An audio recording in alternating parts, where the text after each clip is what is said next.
Hello media students, hydrocarbons chapter இருந்து ozonolysis of alkynes இந்த topic பத்தி தான் இந்த வீடியோல டிஸ்கஸ் பண்ண போறோம்.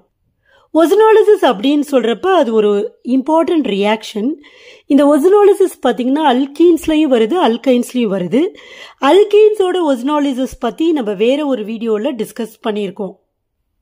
அல்கீன்ஸோட ozonolysis உங்களுக்கு புரிஞ்சிருந்துச்சுன்னா கிட்டத்தட்ட அதே மாதிரி தான் அல்கைன்ஸோட ozonolysis-உம்.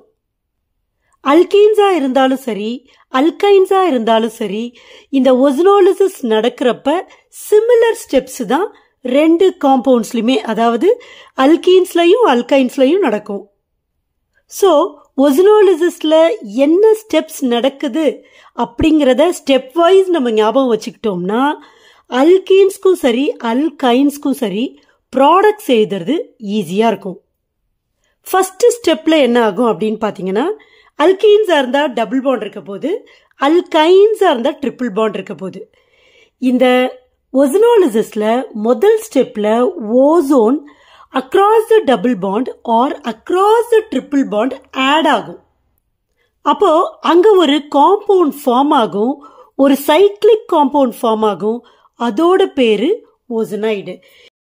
இந்த ஓசோன் ஆட் ஆகுறப்ப இந்த டபுள் பாண்டட் அல்கீன்ஸ்ல இருக்கிற டபுள் பாண்டட் கார்பன் ஆட்டம்ஸ் கூடயும் அல்கைன்ஸ்ல நடக்கிறப்ப ட்ரிபிள் பாண்டட் கார்பன் ஆட்டம்ஸ் கிட்டையும் இந்த ஓசோன் 3 ஓவும் ஆட் ஆயிடும்.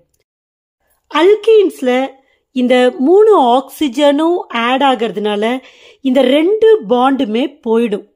யார்கிட்ட? அல்கீன்ஸ் கிட்ட. அதுவே அல்கைன்ஸ் அப்படின்னு சொல்றப்ப அங்கேயும் இந்த 2 கார்பன் கிட்ட 3 ஆக்சிஜன் ஆட்டம்ஸ் ஆட் ஆகிறதுனால இங்க இருந்தும் 2 பாண்டு போயிடும், இங்கேயும் 2 பாண்டு போயிடும், இங்கேயும் 2 பாண்டு போயிடும். இங்க 2 பாண்ட் இருக்கிறதே 2 பாண்டு தான். 2 பாண்டு போனதுனால கார்பனுக்கு இடையில எந்த பாண்டும் இருக்காது. ஆனா அல்கைன்ஸ் அப்படிங்கிறப்ப ஓசோன் ஆட் ஆன பிறகு இந்த ட்ரிபிள் பாண்டில் டபுள் பாண்டு போயிட்டு ஒரு சிங்கிள் பாண்ட் இருக்கும். நல்ல ஞாபகம் வச்சுக்கணும். அப்படி ஃபார்ம் ஆகிற ப்ராடக்ட் பார்த்தீங்கன்னா ஒரு சைக்ளிக் காம்பவுண்டா இருக்குன்னு சொன்னா அதுக்கு பேரு ஓசோனைடு. இப்போ ரியாக்ஷனுக்கான ஈக்குவேஷன் எழுதுறப்ப அதோட ஸ்ட்ரக்சர்லாம் எப்படி இருக்கும் அப்படிங்கிறது உங்களுக்கு புரியும். அடுத்தது செகண்ட் ஸ்டெப். செகண்ட் ஸ்டெப்ல பார்த்தீங்கன்னா ஃபார்ம் ஆன இன்டர்மீடியேட்டான ஓசோனைடு, சைக்ளிக் இன்டர்மீடியேட் சொன்னேன் இல்லையா, அது கூட ஜிங்கையும் வாட்டரையும் நம்ம ட்ரீட் பண்ணுவோம். அப்போ அங்க என்ன நடக்கும்னா இந்த சைக்ளிக் இன்டர்மீடியேட் அப்படியே உடைஞ்சி போயிடும். உடைஞ்சி போய் ஹைட்ராலிசிஸ் ஆகி கார்பனைல் காம்பவுண்டும், அதாவது CO அப்படிங்கிற ஃபங்க்ஷனல் குரூப் இருக்கிற கார்பனைல் காம்பவுண்ட் ஃபார்ம் ஆகும். கூடவே பை ப்ராடக்டா ஹைட்ரஜன் பெராக்சைடு ஃபார்ம் ஆகும். யூஸ்வலா என்ன பண்ணுவாங்கன்னா இந்த ஹைட்ரஜன் பெராக்சைடை ரிமூவ் பண்ணிடுவாங்க. அதர்வைஸ் இந்த ஹைட்ரஜன் பெராக்சைடு ஒரு நல்ல ஆக்சிடைசிங் ஏஜென்ட் அப்படிங்கிறதுனால ஃபார்ம் ஆன ப்ராடக்டான கார்பனைல் காம்பவுண்ட்ஸை அது ஆக்சிடைஸ் பண்ணிடும். ஸோ இந்த ஸ்டெப்ஸ் தான் அல்கீன்ஸ்னாலும் அல்கைன்ஸ்னாலும் ozonolysis நடக்கும். இப்போதான் நம்ம அல்கைன்ஸோட ozonolysis-ஐ பார்க்க போறோம். அல்கைன்ஸோட ozonolysis-ல அதே ஸ்டெப்ஸ் தான் நடக்கும்னு சொன்னா ஃபர்ஸ்ட் ஸ்டெப்ல O3 ஆட் ஆகி ஓசோனைட் ஒரு சைக்ளிக் இன்டர்மீடியேட் கிடைக்கும். அதுக்கப்புறம் இந்த ஓசோனைட் கூட ஜிங்க் H2O-வை ட்ரீட் பண்றப்ப அங்க ஹைட்ராலிசிஸ் நடந்து கார்பனைல் காம்பவுண்ட்ஸும் ஹைட்ரஜன் பெராக்சைடும் கிடைக்கும். ஈத்தைன்ல இந்த ozonolysis எப்படி நடக்குது அப்படிங்கறத பார்க்கலாம். இப்ப பாத்தீங்கன்னா ஈத்தைன் அப்படின்னு சொல்றப்ப 2 கார்பன் ஆட்டம் இருக்கணும். ஐன் அப்படின்னு சொல்றப்ப ட்ரிபிள் பாண்ட் இருக்கணும். இந்த கார்பனுக்கு ஒரு ஹைட்ரஜன், ஒரு பாண்டு குறையுது, ஒரு ஹைட்ரஜன். இந்த கார்பனுக்கு ஒரு பாண்டு குறையுது, ஒரு ஹைட்ரஜன் போட்டுட்டேன். ஸோ இதுதான் அசிட்டிலின், ஈத்தைன். இது ஒரு அல்கைன்.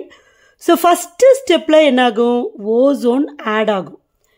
ஓசோன் இந்த ட்ரிபிள் பாண்டட் கார்பன் ஆட்டம்ஸ் கூட ஆட் ஆகும். அப்போ 2 பாண்டை நீங்க எடுக்கணும், ஞாபகம் வச்சுக்கணும்.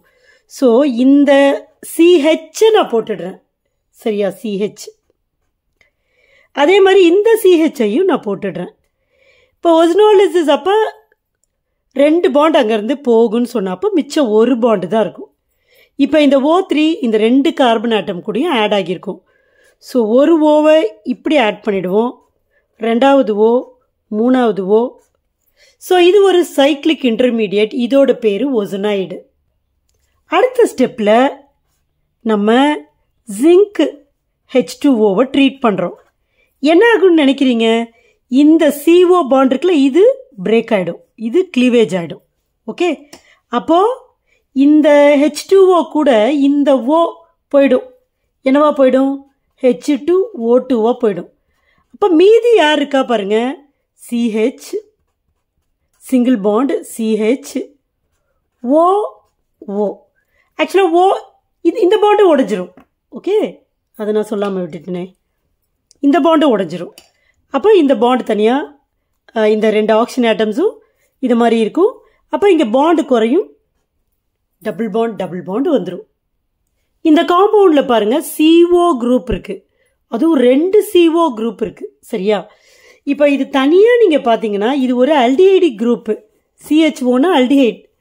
அதே மாதிரி இது பார்த்தீங்கன்னா இதுவும் aldehydic group, 2 connected. So CHO. So இந்த காம்பவுண்டோட பேர் என்ன அப்படின்னு பார்த்தீங்கன்னா கிளையாக்சால். இப்போ இங்கே யார் பை ப்ராடக்டாக ஃபார்ம் ஆயிருக்கா? எஸ், ஹைட்ரஜன் பெராக்சைடு ஃபார்ம் ஆயிருக்கு. இதை நம்ம எடுத்துட்டோம்னா பிரச்சனை இல்லை, நமக்கு கிளையாக்சால் ப்ராடக்டாக கிடைச்சிரும். இன்கேஸ் நம்ம இதை ரிமூவ் பண்ணலை அப்படின்னா இவங்க 2 பேரும் ரியாக்ட் பண்ணுவாங்க. இவர் வெரி குட் ஸ்ட்ராங் ஆக்சிடைசிங் ஏஜென்ட்ன்றதுனால இவர் சும்மா இல்லாமல் இவரை போய் ஆக்சிடைஸ் பண்ணுவார். அப்போது ஒரு ஆல்டிஹைட் குரூப் இருக்குது. இந்த ஆல்டிஹைட் என்ன ஆகும்? ஆக்சிடைஸ் ஆனால் ஆசிட் ஆகிடும். ஸோ இந்த பாண்ட் இதை உடச்சி இதை ஆக்சிடைஸ் பண்ணிடும். அப்போது இந்த பாண்ட் பிரேக் ஆச்சுன்னா இது ஒரு துண்டு, இது ஒரு துண்டு. ஸோ இது கார்பாக்சிலிக் ஆசிடாக ஆக்சிடைஸ் ஆகும். இப்போ ஒரு கார்பன் இருக்கிற ஆசிட் யாரு? Formic acid. ஸோ இது ஒரு HCOOH ப்ளஸ் இது ஒரு HCOOH ப்ராடக்டாக ஃபார்ம் ஆகும். ஓகேவா? ஸோ இவர் யாரு? Formic acid. நீங்கள் 2HCOOH அப்படின்னு எழுதிக்கலாம். ஓகே, அடுத்தது இன்னொரு அல்கைனோட ஒசனாலிசிஸ் பார்க்கலாம். ப்ரொப்பைன் எடுத்துக்கலாம். இப்போ நீங்களே கூட வீடியோவை பாஸ் பண்ணிவிட்டு இதை ஒர்க் அவுட் பண்ணலாம். நீங்கள் ஈக்குவேஷனை மெமரைஸ் பண்ணவே தேவையில்லை, நான் சொன்ன ஸ்டெப்ஸை ஞாபகம் வச்சுக்கிட்டாலே போதும். பாருங்கள், எதுவுமே மெமரைஸ் பண்ணாமல் இந்த ஸ்டெப்ஸை தெரிஞ்சுக்கிட்டு எப்படி எழுதலாம் அப்படின்னு சொல்கிறேன். ப்ரொப்பைன் அப்படிங்கிறப்ப 3 கார்பன் ஆட்டம்ஸ் இருக்கணும். ஸோ 3 கார்பன் ஆட்டம்ஸ் போட்டுட்டேன். ஐன்னா ட்ரிபிள் பாண்ட். ஸோ எங்கேயாவது ஒரு ட்ரிபிள் பாண்டை போட்டே ஆகணும், இங்கே போட்டுடுறேன். இப்போ இதெல்லாம் கனெக்ட் பண்ணிடுறோம். இந்த கார்பன் பக்கத்தில் ஒரு பாண்டு தான் இருக்குது, 3 பாண்டு குறையுது, 3 ஹைட்ரஜன். இந்த கார்பனுக்கு பக்கத்தில் 4 பாண்டு கரெக்டாக இருக்குது, இவருக்கு ஒரு பாண்டு குறையுது.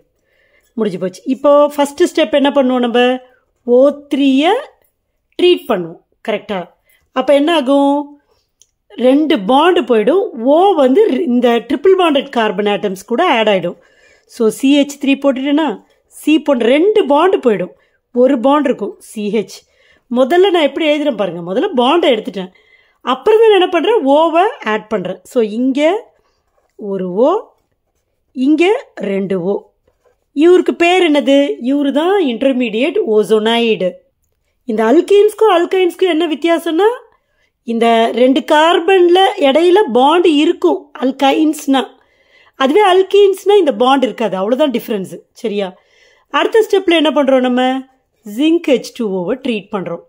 அப்போ என்ன நடக்கும்? எஸ், கிளிவேஜ் நடக்கும். எங்கே பாண்டு பிரேக் ஆகும்? இங்கே ஒரு பாண்டு பிரேக் ஆகும், இங்கே ஒரு பாண்டு பிரேக் ஆகும், இங்கே ஒரு பாண்டு பிரேக் ஆகும்.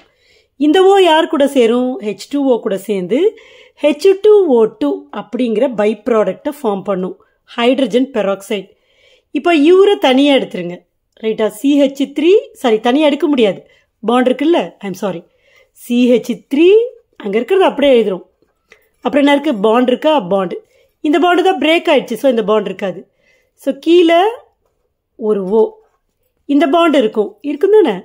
அப்புறம் இந்த C, இந்த O, இந்த H, அப்படியே பார்த்து தான் எழுதுறேன் பாருங்கள். இப்போ இந்த பாண்டு பிரேக் ஆனதுனால O பக்கத்தில் எப்போவுமே 2 பாண்ட் இருக்கணும், அதனால இது டபுள் பாண்ட் ஆகிடும். அவ்வளவுதான். இந்த காம்பவுண்டில் பார்த்தீங்கன்னா CO அப்படிங்கிற ஒரு குரூப் இருக்குது, கீட்டோ குரூப் சொல்லுவோம். CHO அப்படிங்கிற குரூப் இருக்குது. இப்போ இதுக்கு எப்படி பேர் வைக்கிறது அப்படின்னா, longest carbon chain 3 carbon atoms இருக்குது. ரைட்டா? ஆல்டிஹைடு குரூப், இது கீட்டோ குரூப். ப்ரையாரிட்டி வந்து நம்ம ஆல்டிஹைடுக்கு தான் கொடுக்கணும். அப்போ இது வந்து 3 கார்பன் ஆட்டம் இருக்கிற ஆல்டிஹைடு. அப்போ ப்ரொப்பனல், இது கரெக்டா? ப்ரொப்பனல். அதில் 2வது கார்பனில் இது 1, இது 2, இது 3. 2வது கார்பனில் டபுள் பாண்டும் இருக்கு. அப்போ 2-ஆக்சோ ப்ரொப்பனல், அதான் இதோட பேர்.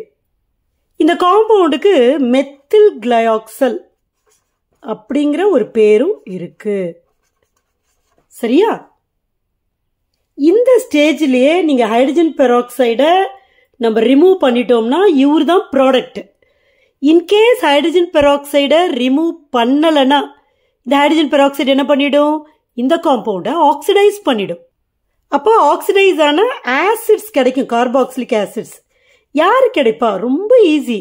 நீங்க இந்த 2 கார்பன் ஓ கனெக்டட் கார்பனை பிரேக் பண்ணிடுங்க. இவரு ஒரு ஆசிட், இவரு ஒரு ஆசிட். அப்ப இவரு 2 கார்பன் இருக்கிற ஆசிட் என்னவா இருப்பாரு?